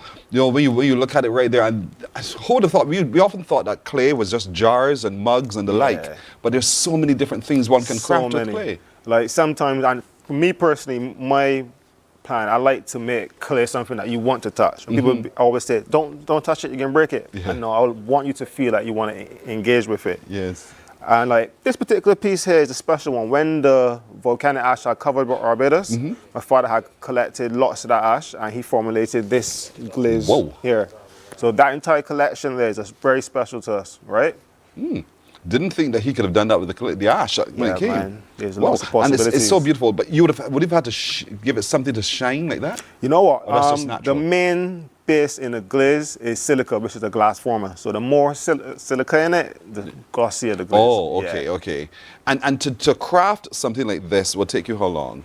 All depends on who your teacher is and how good you are. But for me or with someone that's a master, I still might struggle to get this exact shape. I might do it and you might think it's fine. My father might come and say, you got the proportions off. But I'll say probably a couple years or maybe a few months. You know, we can get this, look at the screen right now, we can get this all so wrong because you could either apply too much pressure or not enough pressure and it goes out of shape. Exactly. So that trying to understand the balance of being quite forceful and at times being gentle, but also adding water. So definitely on Saturday, you can see all sorts of pottery pieces. You know, you can see lots of stuff that represented Barbados. We recently started doing some Barbados maps. So they're selling quite quick. So we're going to have some of them on Saturday. You didn't bring any of those today? We didn't bring any of them today. So yeah, I had to select which ones, and I felt these there were nice. Yeah, and these are quite nice indeed. But I can't wait to see the Barbados map. But you can come to Sturgis on Saturday and see for yourself the project house there. And they're opening, well, not opening, but they're on from 6 in the morning right through to 10 in the evening with a whole host of entertainment in between, food, drinks. It's roots and roast, engaging once again with nature. And so it's a family day, it's a day for everyone to come on down. But your demonstration started at a specific time? We haven't have an exact time slot just yet, but I know in January we're there. I think it's from 10 to 4, so we're there for a while. I might be wrong with the timings. That's fine, but you're there from morning till afternoon. Yeah, you'll be there for a little while, and we just look for you. You can't miss it. I think a whole crowd will be around. By the time you see pottery, you see stuff looking like this, you know it's Hamilton's pottery.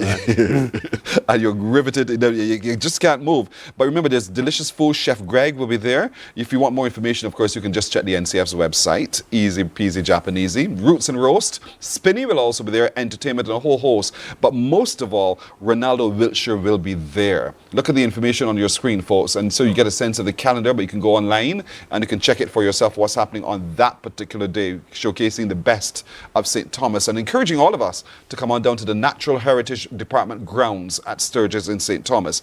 And so along with Ronaldo, there will be June Connell, doing cement craft with Ricky Howell, coconut craft with James Eugene, and outdoor painting as well. So there's a lot going on, but I want you to visit Ronaldo's space. Thank you, man. I really do. I really, really, really want you to do, because you get a whole sense of motion in clay and what you can do. And what I love about what you do as well is that you can the body goes in tandem with it. Yeah. If the body is wrong, it's going to make an ugly sculpture. Yeah, and like the way you sit in, the way you position your hand, all that's so important, you know? Yes, I definitely need everybody at some point in Barbados to come down to Hamilton's Party and do a session and just experience it for yourself. Man. Yeah, it truly is an art form, but it's one that involves the whole body, the whole set of emotions. Yeah. What comes from those emotions will be beautiful. And it's to really be able to tap into all of that as well, to craft all of this. And so we're looking at some more of your work that you do. You make jugs, jars, all of those kinds of things, maps even. What's this? That particular vase, that collection there was based on like the Scotland district on the east coast side and around St. Thomas of Barbados. So I use all like the glazes are using that, or the colors, the greens and blues you see in the area. So it's called my Earth Tone Bar series.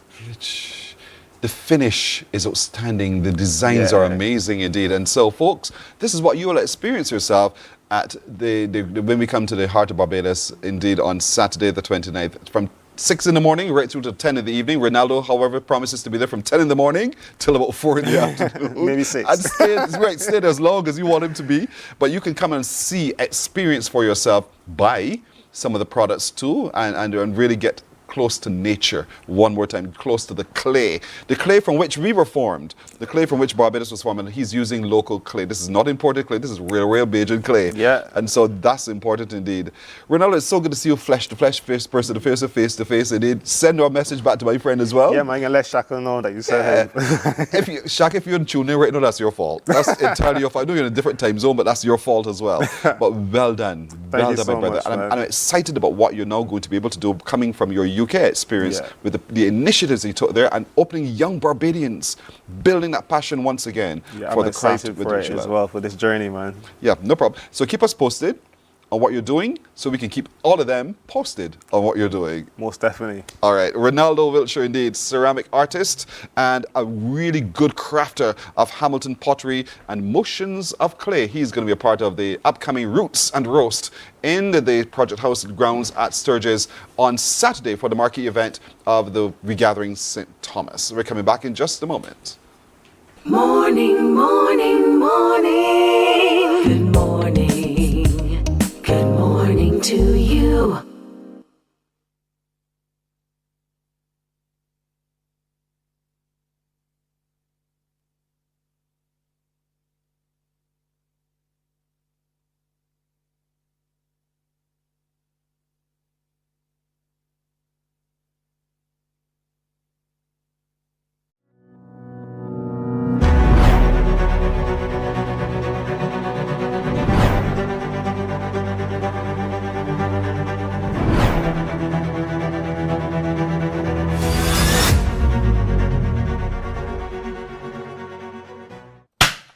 Hi, I'm Fire Officer 295 Turtle, First Vice President of the Barbados Fire Service Sports and Social Club. Hi, I'm Fire Officer Colligan, Secretary of the Barbados Fire Service Sports and Social Club. The Barbados Fire Service is celebrating 70 years. Come celebrate with us. The club, we are hosting football, cricket, and road tennis. Hope to see you there.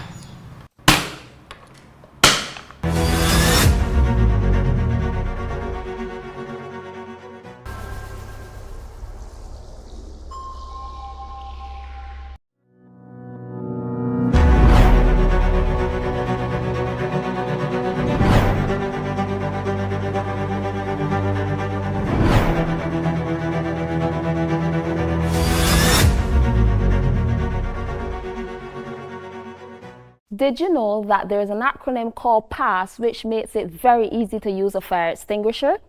P, which stands for pull the pin. A, which means aim at the base of the fire. S, squeeze the trigger. And another S, which means sweep from left to right. This allows you to effectively extinguish a fire.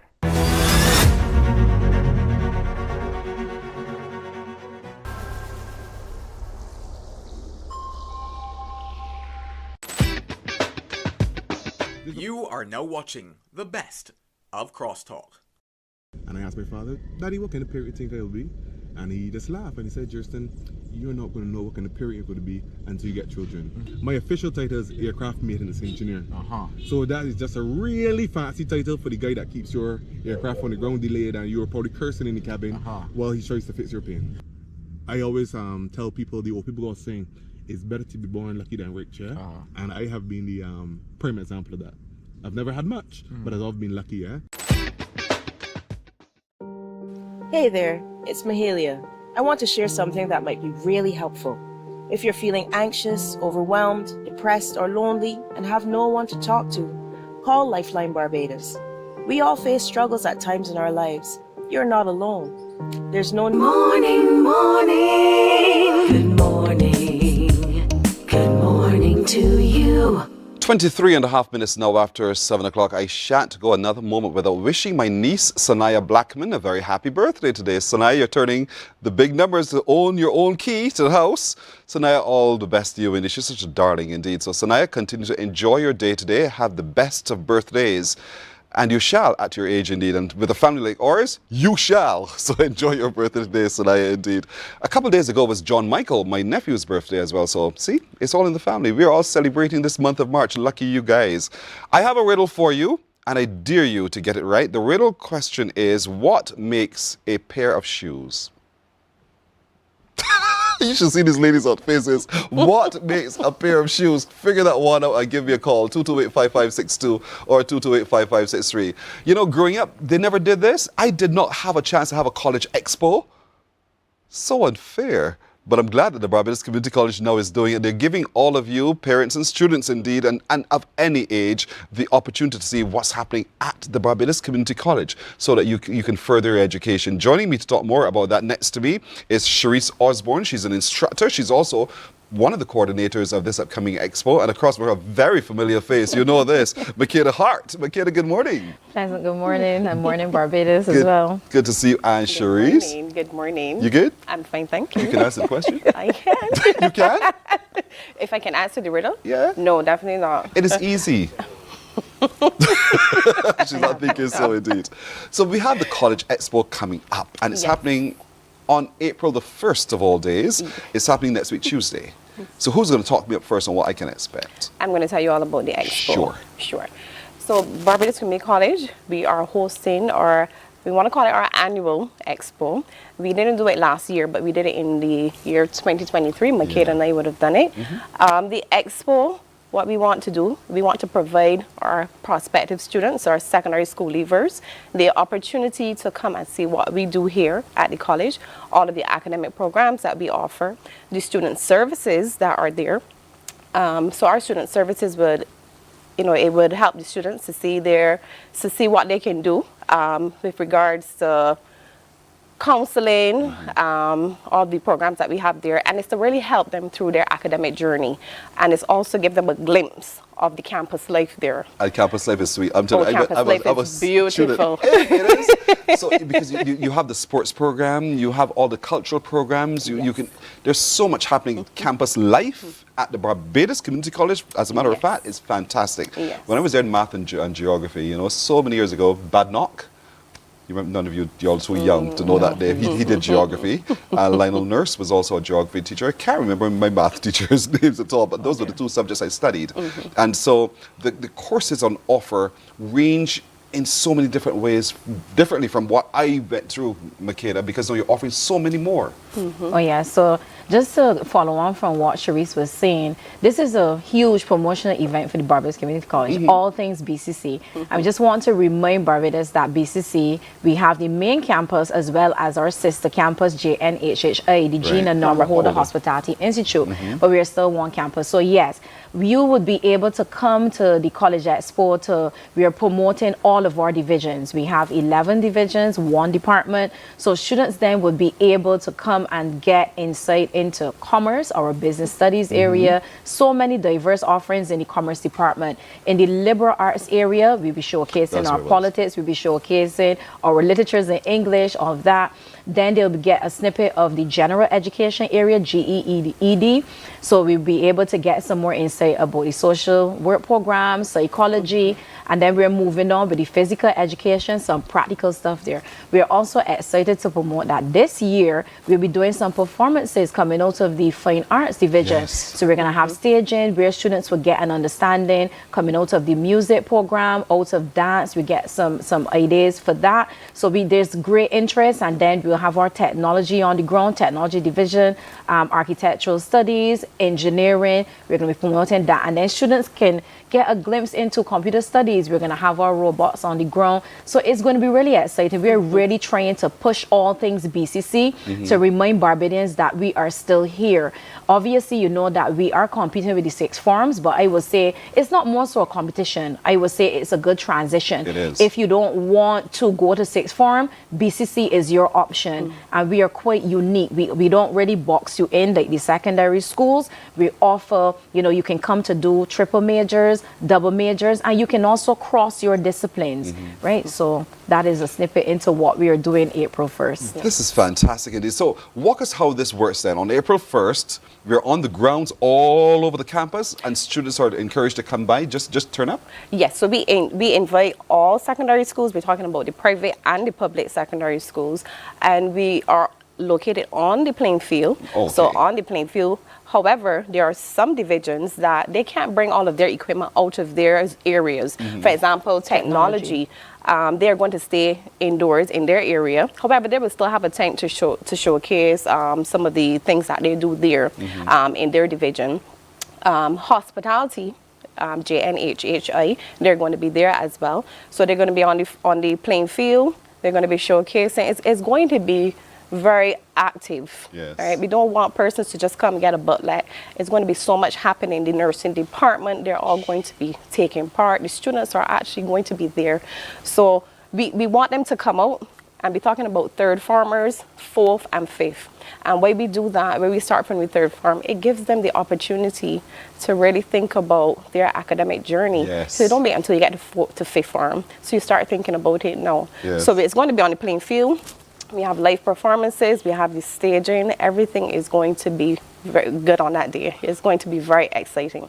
This is fantastic, really, truly, indeed fantastic. And so this is all part of the efforts of the Barbados Community College to continue to boost your cohort of people coming through.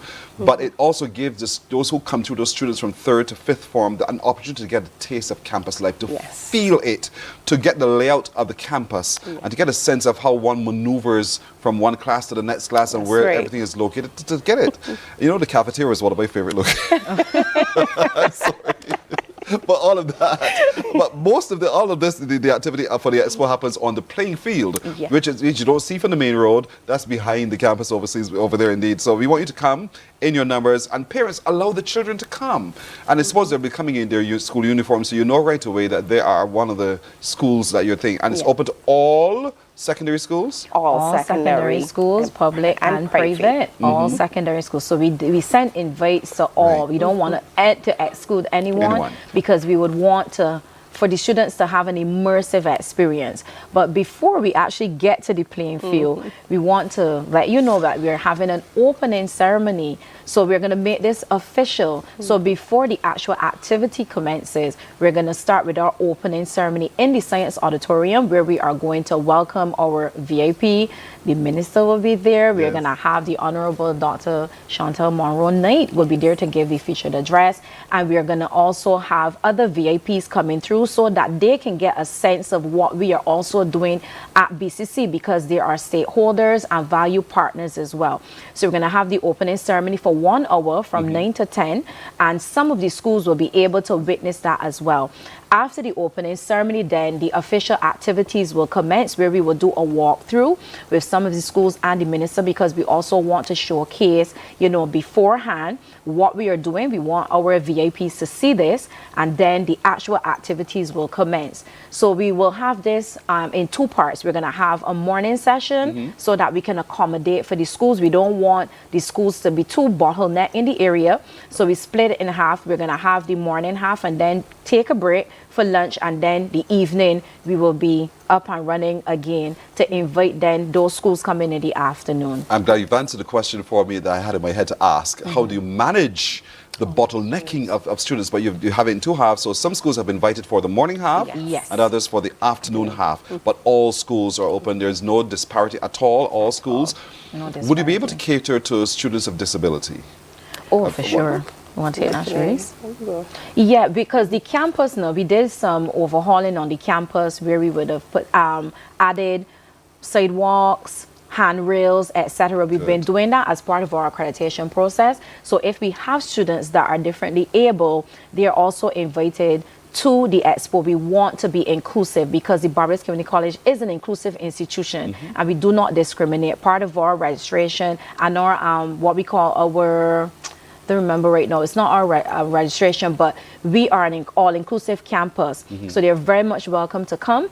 And I also want to stick up in here too, where at the Barbados Community College, we do have students that will enroll with challenges. And a part of that is that we cater for their needs as well. So to parents out there that would be worried if my child is autistic, if my son or daughter has dyslexia, dysgraphia, we are not 100% there to cater to all the needs, but we do try to cater in the form of giving them extra time for assessments and exams. They will get private invigilation during exams. And I know this because I'm the officer that takes care of all of our students with disabilities, so I can speak on it all day. And I'm happy to say that we've been doing a fantastic job. There's still resources that are needed, but for now, we've been doing a fantastic job.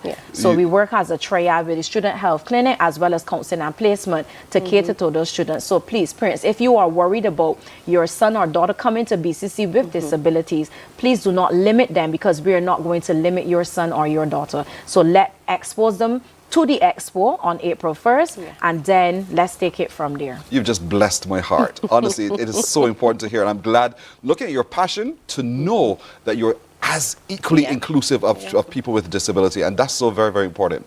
So folks, it happens on the campus on April the 1st from 9 in the morning until 4 in the afternoon, open to all secondary school students. There are 2 sessions. They'll take a break around midday or so for a break for lunch, and then we'll continue with the other sessions. It happens right there. You can see the information on your screen. Howells, we used to call it Howells Crossroad, Howells Road, the campus at Erie.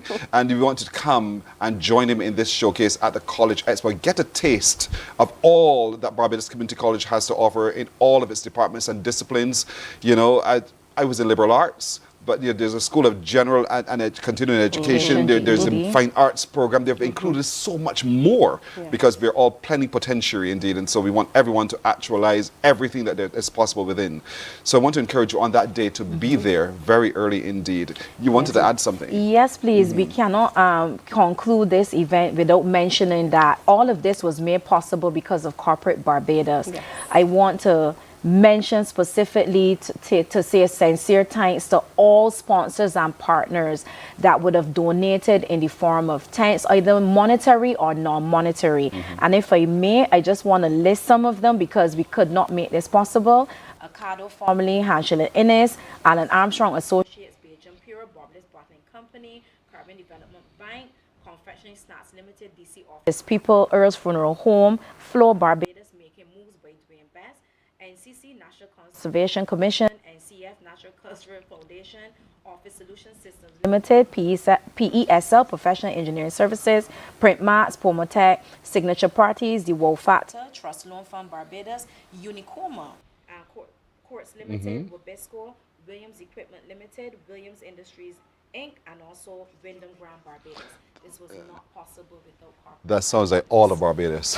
Well, all of Barbados stepped up to assist the Barbados Community College. Oh, we're happy about that indeed. Yes, you were slipping away from this question. What makes a pair of shoes? Soles and feet? No. That's all right. That's what you tried. Well done indeed. Thank you, Makeda. Thank you so much. Chrissy, Cherise, thank you so much indeed. All the best with the open day on the 1st, all right? Thank you. I hope we can pop through at some point. Do you mind? You're invited. Thank you. You're obviously invited to come and see what we are doing. Thank you very much. Morning Barbados comes right back after this. Morning, morning, morning. Good morning. Good morning to you.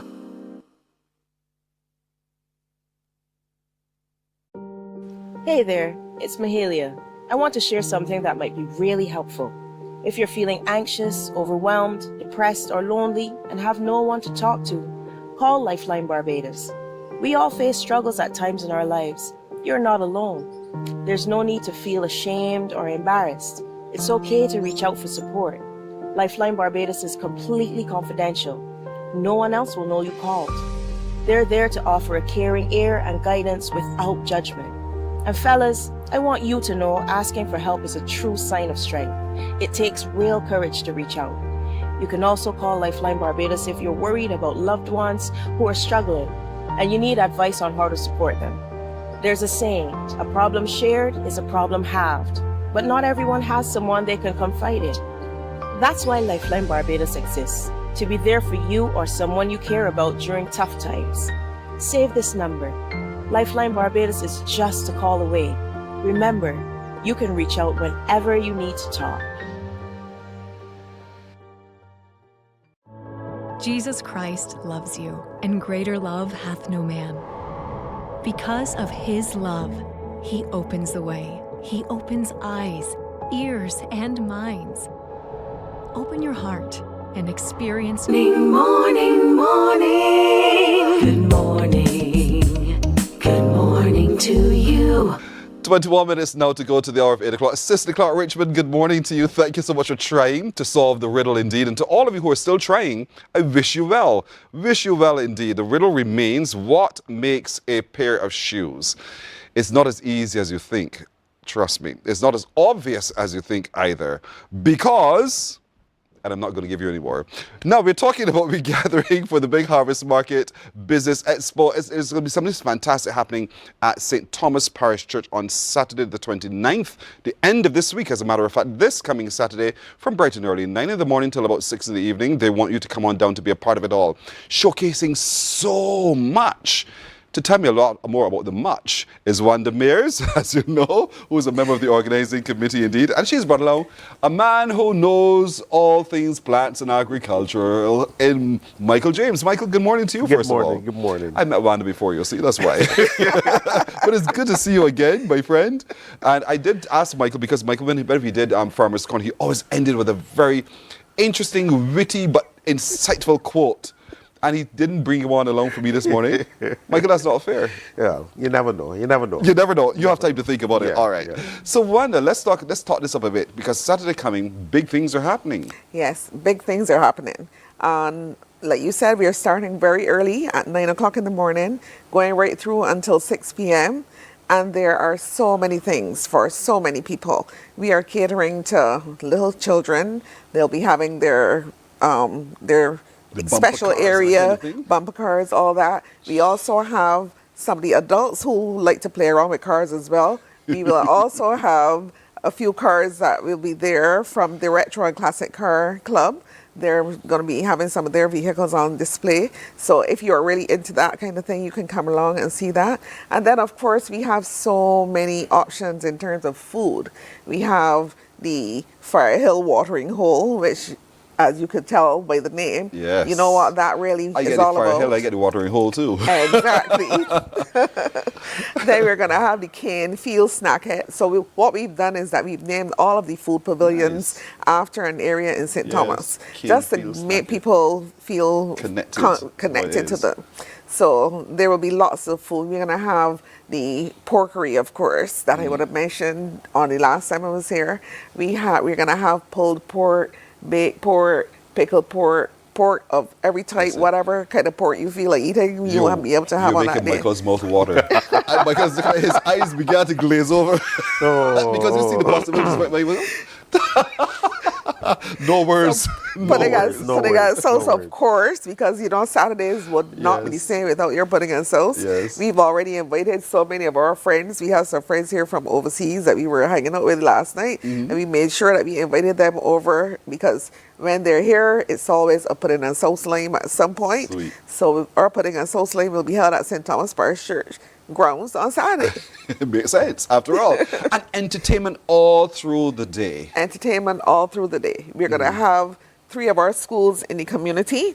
We have Hillby Turner's Hall, we have Holy Innocents, and Welch's Primary. They're going to be coming, they're performing steel pan, they're going to be bringing their choirs, and we also have some art displays from one of the schools as well. And then, of course, there's the other entertainment. Some of our other artists, the Calypso artists, some of our people from the St. Thomas community will be there performing as well all during the day. So there will be lots of fun for everyone. So please make sure that you come by. Let's make this a whole day, you don't have to rush and go anywhere. It's a whole day. Exactly. I know there's a genealogy marketplace. Yes. But you brought along Michael. Of course. From the Ministry of Agriculture. I mean, Michael, what are you doing there on Saturday? Well, we're doing a plant clinic. And as Wanda was saying, of course you have your pudding and sauce, but where does pudding come from? It's sweet potato. So you're going to have all types of plants being sold. You're going to have your grump of pigeons, your yams, you know, a lot of people still don't eat yams or whatever. Yes. But your yams and everything is going to be there. So it's something to come out and really enjoy. And of course, you'll be dealing with anything dealing with plants. It can be flowers, from flowers to your plants that you eat. And what people normally do is either bring a sample or you can bring a picture of it. And I'm going to be there with Brett Taylor. He's my entomologist colleague at the Ministry of Agriculture. And we will attempt to identify what is the problem, what's the source of the issue, and to let you leave there saying, well, at least I don't have to put up my plant. Some people don't have green thumbs, so we will help them to ensure that the plant survives. So that's going to be our role. But you can also ask us about how a plant grows. What do you need for this plant to survive? So we'll be there to pass on that knowledge to you. See, I like this man. He is so funny. Witty indeed, but smart. And so, in the plant clinic you're having, I can come with a piece of... A piece of a plant. A picture of. A picture of. An idea of. And share that with you. And you can say, you know what? This looks like the mealybug. Correct. And so, therefore, you can apply this or that. This or that. But you remember, we are also running a program right now in the ministry called If You See Something Different, Say something Now. And because what we are seeing is that because people like to go and see something different overseas, and they say, well, I'm going to bring it to Barbados because, you know, you don't have it or one, they don't have it home, and they can brag that. Correct. You got this. But you don't know what you're bringing in. You know, because pests do not need passports. That's true. So they can travel on anything. And what we are encouraging people to do, so if you see something strange, bring it to us and we'll try to identify it for you. Okay. So, and that is what we are offering on Saturday as well. Yes. So if you need to know more about what this plant is and how it grows and why it's so wild versus this other plant, that kind of thing, you can come get those answers on Saturday. Meet with Michael and Brett and they will talk you up, talk you through just how to fix it and make it better, fix it and make it more fruitful, fix it by digging it up if you have to. Yes, fix it by taking it out and destroying it, because sometimes that's the best thing to do. You don't want these things to spread. So sometimes you just need to rogue it, as we call it. And there's some plants that are edible, as you said, you know, we didn't know. You know, you see people walk the road and they pick this and eat it. I mean, how could you? But they're actually quite good. And sometimes you don't know that you're growing medicine in your space. And that this plant has this particular value. And so we get all of those answers right there on the spot with you on Saturday. Correct. You have a spot you're marked already where you'll be? Yes. Where? I'll be at the back by the trees. When you come in by the church, and you go over the pasture, they have me at the back by the trees where all the other plants are. So once you find the plants, you're going to find us. Well done, Michael. Well done. The information is there on your screen, everybody. It's a lot going on indeed. You know, karaoke, workout workshops, health checks, vintage and classic cars show, kids zone with face painting, ATV, jumping tents, steel standpipe stories will be there as well. There'll be talks on nutrition and natural herbs, tombola, household items on sale, plants, books, clothing, jewelry, sweet treats, fruits and vegetables, gardening tips and plant clinic, and the genealogy marketplace is all right there at the St. Thomas Parish Church in the Content Food Court. You and the Freedom Village Porkery, you get there, the Canefield Snackette, the Shop Hill Peddling store. What is that? Peddling store. It's a store where you can buy just about anything. So, you know, in the old days,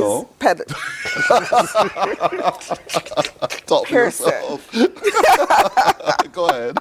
So, back in the old days, what we would call a variety shop used to be called the peddling store. Okay. So, I didn't know that name, that's why. I heard so. I was told that. I wasn't there either, but I can tell you that. That's what we were told. Okay, because for me, growing up in the village, you know, we had the village shop. It was Miss Marshall and Miss Broom's shop. Yes. And we would walk in and you could buy your pound of flour, a bit of this and that. Exactly. That's what we're talking about? Yes. Marbles, curtain, cloth. Anything you want. Okay.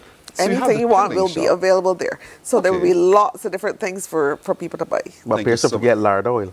Yeah, you know you're right. And butter. And butter. Your lard oil, your coconut oil, you know, things like that. People forget this is our culture. Yes. Your beer rum. I was talking to people, a lot of people forget beer rum. You used to get from St. Vincent and that's right. you got the coals and whatever. Cool, you know. Your mayfall, crystals that you use with your snuff. I mean, so you're going back in time, but you know, St. Thomas is a beautiful parish. Yes. Always raining. One I could tell you every day. Yes. Sometime in the day it's going to rain. So it's Don't luscious. We don't, no. We love So it. when you come there, and St. Thomas Parish Church, beautiful church. Yes, it is. Nice It church. is. The people there are wonderful. So you're going to come and enjoy some of this wonder, meet with the persons there, and just have a good time. Yeah. Be Bajan. Be very, very Bajan indeed. Come down, and if you're not Bajan, come and be Bajan. We can turn you into a Bajan there. You're going to leave a Bajan, for sure, indeed. But it's a family affair, so from whatever age come early, come spend the whole day if you have to, but come with some money, because there's some things that are going to be on sale as well. It's not just a spectacle, there's a sale going on, because I'm guaranteeing you will find something you want to buy, something you want to taste, something you want to try, and something you want to enjoy as well, whether it's the ATV ride, to jump into, whatever else as well. So there's something for everyone of every age, with all sorts of entertainment going on. Traffic management. Traffic management. Well, of course, we're located right on the corner where there. there's nothing much around us. So we have a really huge area at the back of the church. Well, that would be to the west of the church. So most of the tents are going to be close to that side, which is the main entrance of the church. Then there's the small entrance, which is a little further south. So Just we off the encourage highway. people to come through that entrance so that you can park on that side and try not to block up the highway. We also have a car park to the north of the church, and you're encouraged to utilize that space, because we really don't want people to be parking on the highway, because remember, we have Seaview Road and then we have Highway 2A. So please be discriminate. Yeah, agreed with that. So don't do what you use shouldn't. a conscience. Yes. Use a conscience. Other people want to use the road as well, so don't block the road. But people tend to want to just drop the car and walk. Oh no. When they get my head with my car be there. So that's what they tend to do. So just drop it and walk and come back, coming back, and it take 2 hours, 3 hours. Yes. So just be mindful of other people wanting to use our roadways as well. But you're invited. Come in your numbers.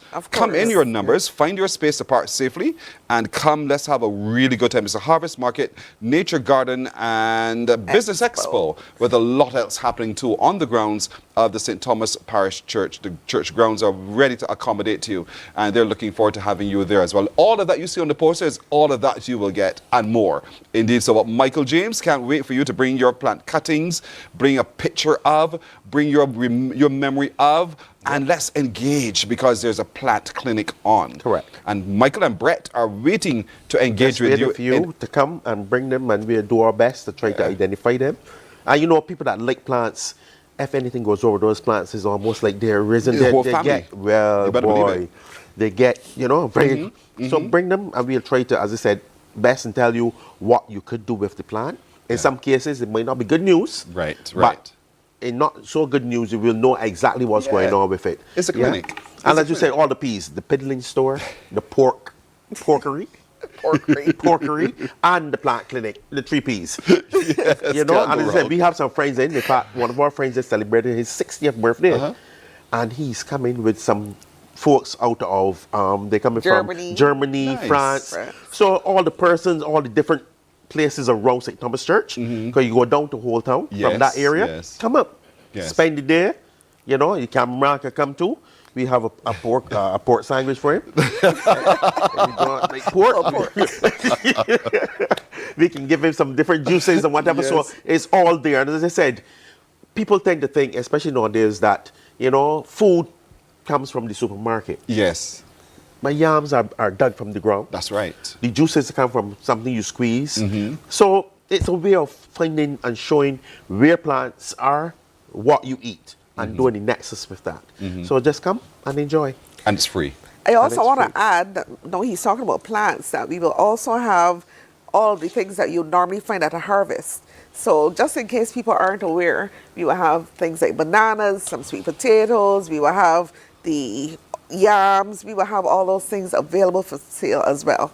So you're not going to only get food that's already cooked, but you'll also get food that you can go home and cook the next day. So make sure that you come by on Saturday. And there was a time when it was all about grown provisions. Yes. You cooked nothing else but grown provisions, things that were grown from the land. And if you have lost that skill, come Saturday and see. Come and see. You will see all the things that you could, and not soup, because I don't drink soup. Okay. So don't cut Saturday, just come to Correct. Don't cook. Don't cook. Let's come. And plan your menu for the next day because everything you need will be there as well. Exactly. Simple Simon made the pieman. Very, very easy indeed. So come on Saturday to St. Thomas Parish Church for this big regathering, harvest market, nature garden and business expo with the genealogy marketplace, with a plant clinic, with entertainment, something for the children, something for everyone indeed. And so it's free. Absolutely free. You just walk in, spend the day, have some fun, and enjoy yourself as well. But walk away with knowledge, walk away with the experience. And I don't mean the experience in terms just of knowledge, but having had a great time. Correct. Something that is totally unforgettable. And then the next day you have harvest. Yes. You have church the next morning. Harvest next morning at 8 o'clock. Early o'clock. I don't know how y'all are going to survive this, but I wish you well. Having had a whole day of just on your feet, chipping. That's right. But it's something you love to do. Yes. And that's something you do well. And so I want to encourage everyone to be a part of it indeed. So come down, everybody. Let's be a part of this indeed. But Michael wants to see you. You've heard his voice. Correct. Farmer's Corner. You know how quirky he can be. And he's promised that he has something very quirky to say to us. Michael, what do you want to say? I will leave you with this. You know, the seed you plant, you may not see the tree grow. And what it means basically is that we are planting the seed now for the persons that are coming after us. Yes. Okay? So that seed could be a real seed, because sometimes you plant a mango tree, you may not eat the mango. That's true. But it's for the future generation. And what we are planting here now is for the people who live in St. Thomas and other Bajans to know St. Thomas, what it is, what it's about, as well as for Bajans in themselves to know this is what we are, this is who we are, and this is our culture. Nice. See? Yeah. See what this man? You will get something. Clever as what? Indeed. I shall leave you with a question. And something tells me I'm going to tell you that you're... Anyway, what's the question? What's the answer? 2 shoes. 2 shoes. You're sticking with that? We're sticking with that. You Google this? Nope. It made sense to you? Yep. What, you wonder? Yes. You can't think of another way to pear? express your answer? No. Tree can't be a pear.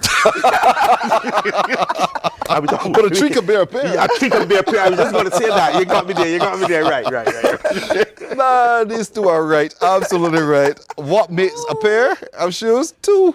Just 2. Indeed. Well done indeed. Thank you very much for coming by. All the best. I can't wait to come have the fun with you guys on Saturday. You're looking forward to Indeed. Everybody can't wait to see it indeed.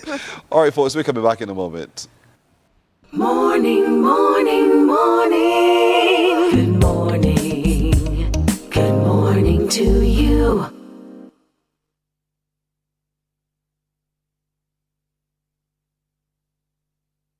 Welcome to St. Thomas. I've seen a lot of places around the world and far apart. But deep inside, there's only one that's closest to my heart. Wherever I may lay my head, no matter where I roam, Barbados will always be home. I love the open spaces, what a feeling to be free. See our smiling faces, oh, they mean the world to me. A place with friends, our family, a place to stand alone. Barbados will always be home. Barbados, yeah. Barbados will always be The Prime Minister's office welcomes you to the St. Thomas Ideas Forum, Wednesday, March 26 at 6:30. Morning, morning, morning. Good morning. Good morning to you. All right, before we go, I have another riddle for you. These riddles are going so quickly. So the answer to the last one was 2 shoes. What makes a pair of shoes? 2 shoes. So this riddle is, what did King Arthur wear to bed? What did King Arthur wear to bed? Call me NOW. 228-5562 or 228-5563. These are things to make you chuckle, to make you laugh, to engage you in other conversations with others as well. Just lighten your load. We take life sometimes a little more seriously than we ought. So sometimes just a little levity makes a difference. What did King Arthur wear to bed? You don't have a lot of time, folks. 228-5562 or 228-5563. Call me. Let me know your answer and be careful. It's not as obvious as you think. 228-5562 or 63. We just have 2 more minutes with you, so come. What did King Arthur wear to bed? What did King Arthur wear to bed? What would you... No, you might answer me differently. 228-5562 or 228-5563. Tell me, what did King Arthur wear to bed? Don't forget, on April the 1st is the College Expo at the Barbados Community College from 9 in the morning till 4, inviting students in 3rd, 4th, and 5th forms of all secondary schools of all abilities. You're encouraged to come on through. And the Harvest Market and Nature Expo, that'll be on Saturday. Good morning. Hello. Hello. Hi, how are you? I am fairly well, thank you. Oh, that's good to hear. You're very welcome. And what's your name and where are you watching from? I'm Juanita from St. James. Juanita of St. James. Juanita of St. James. What did King Arthur wear to bed? His birthday suit. Even at his old age, still wearing that birthday suit? Pardon? Even at his old age, was he still wearing his birthday suit? Yeah, some people do. I heard so. I wouldn't, but some people do. Fair enough, Juanita. Juanita, you are dead wrong, though. Okay. All right, thanks. Have a great day. You too. You too. Thank you so much. 228-5562 or 228-5563. Anybody can. If not, this question going forward to tomorrow. So either you stop it today or you can let me carry it forward to tomorrow. One last call, perhaps? Anybody's there? All right. Tomorrow, you work that out. And no Googling. Folks, that's it for today. You have been fantastic as always. Remember, share the show. There's too much fun to keep to yourself. Tell someone that's come join us indeed every morning from 6 in the morning on CBC TV for Morning Barbados. Thank you. We wish you the best of today. We look forward to seeing you again tomorrow. My little crew joins me in saying to all of you, thank you. Have a good day. Bye-bye. Wake up, wake up, wake up, wake up. Barbados, get up. Good morning.